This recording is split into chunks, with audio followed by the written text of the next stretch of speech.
नमस्कार दोस्तों। एक बहुत अच्छी न्यूज़ वेस्ट बंगाल की नई नवेली बीजेपी सरकार की तरफ से भारत के लिए निकल के आ रही है। जैसा कि आप अपने स्क्रीनशॉट पर देख रहे हैं, शुवेंदु अधिकारी जो कि वेस्ट बंगाल में बीजेपी के चीफ मिनिस्टर हैं, उन्होंने चिकन नेक कॉरिडोर से संबंधित कुछ हाईवेज को सेंटर पर ट्रांसफ़र करने का फैसला किया है।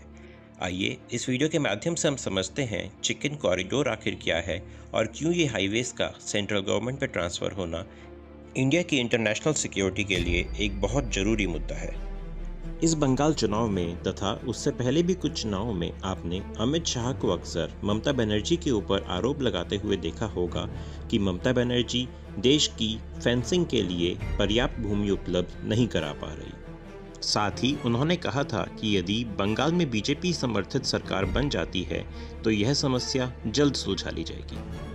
उन समस्याओं में सबसे महत्वपूर्ण है चिकन कॉरिडोर, जिसे हम सिलीगुड़ी कॉरिडोर भी कहते हैं। जैसा कि आप देख सकते हैं, चिकन कॉरिडोर एक पतला सा रास्ता है जो बांग्लादेश और नेपाल की सीमा को गुजरते हुए निकलता है और यह भारत के लिए इम्पोर्टेंट इसलिए है क्योंकि भारत के नॉर्थ ईस्ट के 7 स्टेट्स, जिन्हें हम 7 सिस्टर के नाम से भी जानते हैं, वे सभी स्टेट इसी रास्ते से इंडिया मेनलैंड के थ्रू जुड़ते हैं। यह करीब 60 किलोमीटर लंबा रास्ता है जिसकी चौड़ाई मात्र 20 से 22 किलोमीटर के बीच में ही है।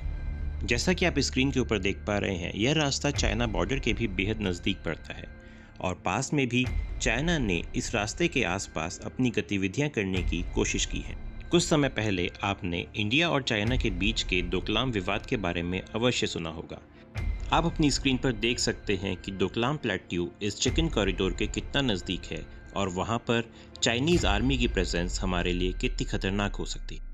अब क्योंकि शुवेंदु अधिकारी ने चिकन कॉरिडोर के आसपास से गुजर रहे 7 नेशनल हाईवे सेंट्रल गवर्नमेंट को देने का डिसीजन लिया है, तो अब सेंट्रल गवर्नमेंट इस एरिया पर सिक्योरिटी बढ़ाने, यहाँ पर मिलिट्री बेस बनाने और चिकन कॉरिडोर के नीचे एक अंडरग्राउंड रेल नेटवर्क को विकसित करने संबंधी प्रोजेक्ट्स पर आगे बढ़ सकती है।